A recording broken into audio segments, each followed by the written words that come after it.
Hello दोस्तों, स्वागत आपका पीके एग्जाम टूर में।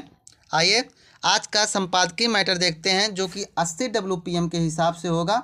आप लोग आराम से लिखिए। लिखने के बाद आप लोग ट्रांसक्राइब जरूर किया करिए। बहुत लोग क्या करते हैं, लिखते हैं ट्रांसक्राइब नहीं करते हैं। वो सोचते हैं हम कि 100% एक्यूरेसी के साथ लिखे हैं, पर क्या होता है लिखने के बाद जो आपकी गलती होती है पता चलती है। यहाँ पे कामा फुल स्टॉप सबकी गलती यहाँ पे काउंट की जाती है। यूपी ट्रिपल एस में सबको पता होगा। आप लोग इसके लिए आप लोग ट्रांसक्राइब जरूर कर लिया करिए। इसके PDF जो है हमारे टेलीग्राम चैनल पे मिल जाएगी, जिसका लिंक हम कमेंट बॉक्स और डिस्क्रिप्शन दोनों में डाल देंगे। आप लोग वहां से मिला के जरूर लिखिए। जैसा कि आप सभी को पता होगा कि हमारे यूट्यूब चैनल पे मिशन स्टेनो के नाम से सीरीज चला रहे हैं, जिसमें डेली 4 मैटर देते हैं। आप लोग उससे जुड़िए और डेली मैटर आप लोग लिखिए। देखिए आपकी तैयारी, स्किल की तैयारी एग्जाम से पहले हम करा देंगे। चलिए, जिन साथियों ने चैनल को सब्सक्राइब नहीं किया आप लोग सब्सक्राइब करके हमसे जुड़ जाइए। चलिए, मैटर 5 सेकंड बाद स्टार्ट होगा। Ready, start.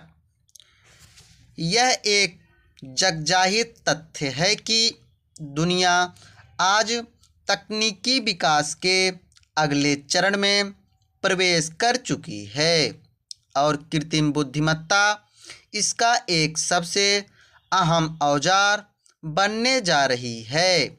दिल्ली में आयोजित इंडिया AI इम्पैक्ट समिट 2026 में इस संदर्भ में जितने आयाम सामने आए वे बताते हैं कि दुनिया भर में कृत्रिम बुद्धिमत्ता यानी ये AI केंद्रित बदलाव अब विकास की नई परिभाषा गढ़ने जा रहा है।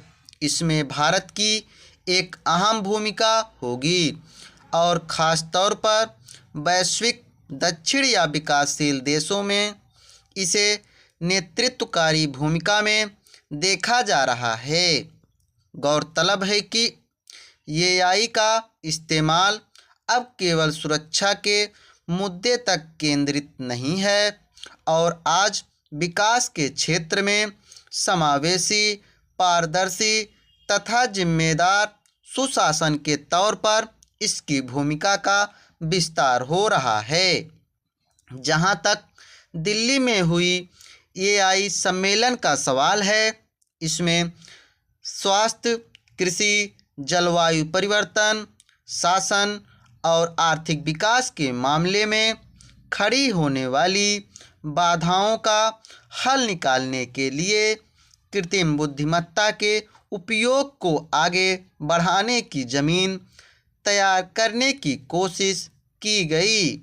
यानी सम्मेलन में AI के जरिए समग्र विकास के क्षेत्र में संभावनाओं की नई राह तलाशने की भूमिका बनी।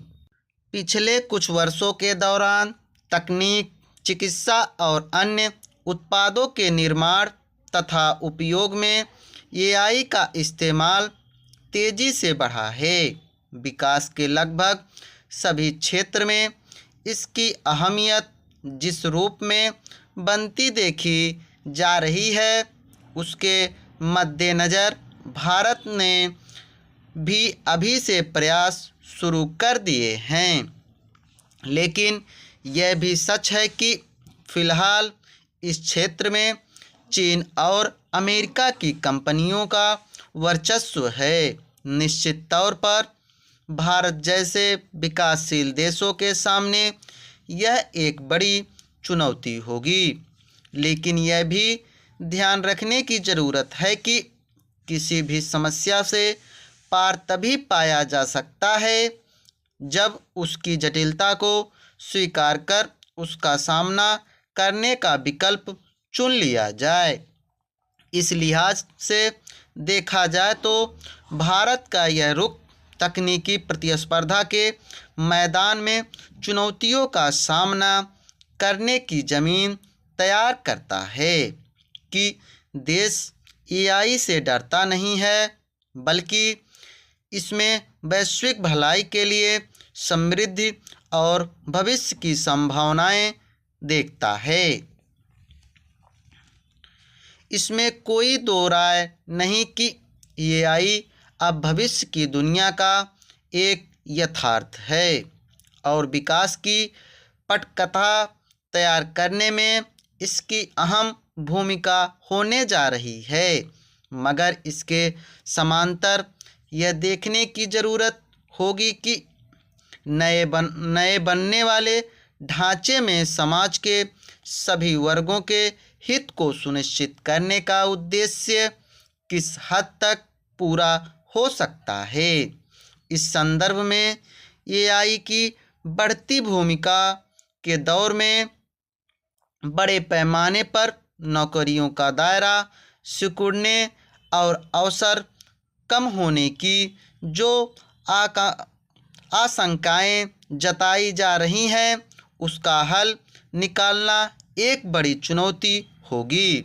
इसके अलावा एआई आधारित तकनीक का बेजा इस्तेमाल करके भयादोहन, डीपफेक से जुड़ी जटिलताएं, डेटा केंद्रों में जुटे पर्यावरणीय प्रभाव, ज़्यादा से ज़्यादा डेटा हासिल करके उसका मनमाना उपयोग और उसे नियंत्रण का एक औजार बनाने जैसे सवाल भी सामने खड़े होंगे।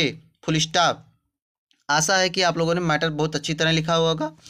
आप लोग मैटर हमने ज़्यादा फ्लक्चुएट नहीं किया है, बहुत ज़्यादा 82 से 83 फ्लक्चुएट किया है। आप लोग आराम से मिला के लिखिए। चलिए, थैंक यू, धन्यवाद।